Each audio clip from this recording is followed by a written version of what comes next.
IET est votre émission de vulgarisation agricole qui vous est offerte par Astol, leader des engrais granulés et des engrais foliaires ici au Sénégal.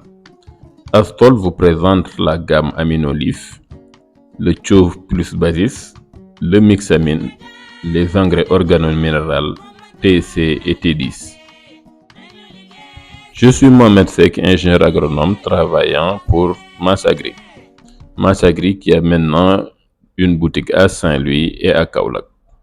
Nous allons aujourd'hui parler des champignons mycorhiziens et de la relation symbiotique.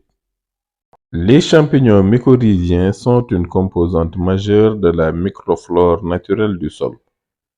Mais leur présence n'est pas assurée dans tous les sols. Ces champignons mycorhiziens vivent en symbiose avec les racines d'une grande diversité de plantes, qu'elles soient des arbres, arbustes, annuels et vivaces. Cette association dite symbiotique entre un champignon et une racine de plante n'est pas visible à l'œil nu. Mais au microscope, on découvre un réseau de filaments extrêmement fins qui unit deux partenaires. Cette union, appelée les mycorhizes, myco pour champignon et rhiz pour les racines, permet aux deux partenaires de former un réseau d'échange mutuel au niveau de la rhizosphère afin de soutenir la plante dans un environnement culturel parfois hostile. Comment fonctionnent les mycorhizes? Ces micro-organismes s'associent aux racines des plantes et forment un réseau diff, devenant un prolongement du système racinaire existant. Ce réseau explore le sol et accède à plus de nutriments et d'eau, qu'il transfère ensuite aux plantes en échange des sucres et des vitamines que les plantes leur procurent grâce à la photosynthèse.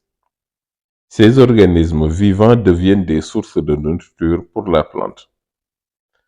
D'autre part, l'alliance bénéfique entre les champignons mycorhiziens et le système racinaire accélère le développement des racines et stimule la croissance de la plante, surtout dans un environnement hostile.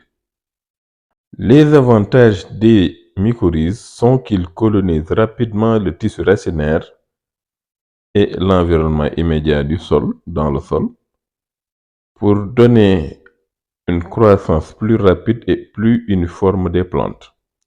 Ils facilitent l'absorption de l'eau et des nutriments, particulièrement le phosphore, le cuivre, le zinc et le manganèse. Ils augmentent la tolérance des plantes aux stress environnementaux tels que le compactage, la salinité et la sécheresse. Enfin, ils améliorent le taux de survie des plantes après la transplantation.